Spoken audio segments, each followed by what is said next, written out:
Hello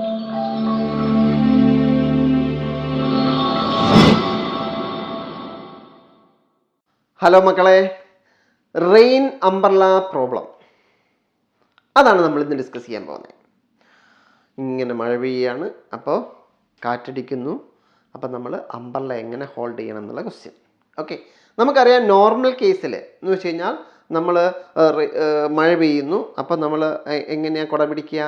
umbrella hold ചെയ്യുക, നേരെ vertically ഇങ്ങനെ പിടിക്കും അല്ലേ? അപ്പോഴാണ് നമ്മൾ നോർമലി നനയാതിരിക്കുക. ബട്ട് ആ സമയത്ത് വിൻഡ് ബ്ലോ ചെയ്താലോ, കാറ്റടിച്ചാലോ, ഇപ്പോൾ ഇവിടെ നിന്നാണ് കാറ്റടിക്കുന്നതെന്ന് വെച്ചോളൂ, അപ്പം നമ്മൾ ലേശം ചരിച്ചിങ്ങനെ പിടിച്ചില്ലെങ്കിൽ നമ്മളിവിടെ നനയും. നമുക്കറിയാം, അനുഭവിച്ചറിയാം. അതുപോലെ തന്നെ ഇവിടെ നിന്നാണെങ്കിൽ ഇങ്ങനെ ചരിച്ച് പിടിക്കേണ്ടി വരും. ഓക്കെ, നമുക്ക് ഈ മഴ പെയ്യുന്ന വെലോസിറ്റിയും വിൻഡ് ബ്ലോ ചെയ്യുന്ന കാറ്റടിക്കുന്ന വെലോസിറ്റിയും ഒക്കെ തരും. എന്നിട്ട് പറയും കറക്റ്റ് വെർട്ടിക്കലുമായിട്ട്, നോർമൽ കേസിൽ വെർട്ടിക്കലായിട്ടല്ലേ നമ്മൾ കുട പിടിക്കുക, അതുകൊണ്ട് വെർട്ടിക്കലുമായിട്ട് എത്ര ആംഗിൾ ചരിച്ച് പിടിക്കണം എന്നൊക്കെ ക്വസ്റ്റ്യൻ വരും. അപ്പം നമ്മൾ ചെയ്യേണ്ടി വരും. ഓക്കെ, നമുക്ക് നോക്കാം. ഈ NCERT ടെക്സ്റ്റ് ബുക്കിലെ ഒരു സോൾവ്ഡ് എക്സാമ്പിളാണിത്. NCERT example 4.1. ഓക്കെ, നോക്കിക്കോളൂ. Rain is falling vertically with a speed of 35 metre per second. മഴ പെയ്യുന്നു വെർട്ടിക്കലി 35 മീറ്റർ പെർ സെക്കൻഡിൽ. അപ്പോൾ ഞാനിവിടെ ഡ്രോ ചെയ്യാണ്. വെലോസിറ്റി ഓഫ് റെയിൻ എത്രയാ? 35 മീറ്റർ പെർ സെക്കൻഡ്. വെക്ടറാണ്, വെക്ടർ സൈനും കൊടുത്തേക്കാം. Wind starts blowing after some time with a speed of 12 metre per second in east to west direction. അപ്പോൾ നോർമലി നമ്മൾ ഇത് ഈസ്റ്റും ഇത് വെസ്റ്റും ആയിട്ടാണ് നമ്മൾ എടുക്കാറ്. ഒരു പേപ്പറിൽ എടുക്കുമ്പോൾ അങ്ങനെ എടുക്കുക. അപ്പോൾ ഈസ്റ്റ് നിന്ന് വെസ്റ്റിലേക്കാണ് വിൻഡ് ബ്ലോ ചെയ്യുന്നത്.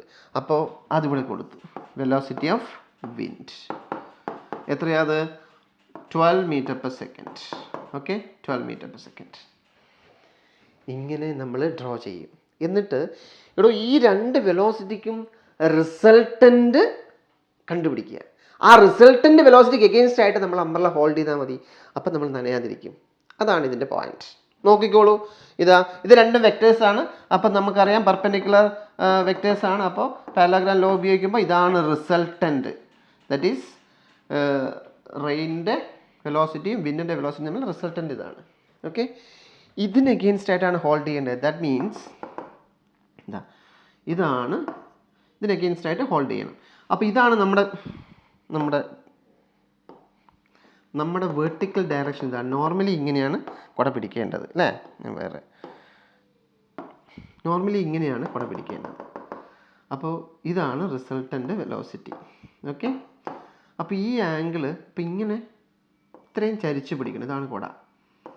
ഓക്കെ, യെസ്, ഈ ആംഗിള് നമ്മൾ കണ്ടുപിടിച്ചാൽ മതി. അപ്പോൾ ഈ ആംഗിൾ കണ്ടുപിടിച്ചാൽ മതി. ഓക്കെ, അപ്പോൾ ഇതെങ്ങനെ കണ്ടുപിടിക്കുക? ഇത് 12 ആണ്. അപ്പോൾ ഇതും 12 ആണ്. വെലോസിറ്റി ഓഫ് വിൻഡ് അടിയിലേക്ക് വരുന്നതാണ്, പാരലലോഗ്രാം ലോ. അപ്പം നമുക്ക് എന്ത് ചെയ്യാം? Tan theta is equal to, നോക്കൂ, tan theta is equal to tan theta is equal opposite side by adjacent side 12/35. 12/35.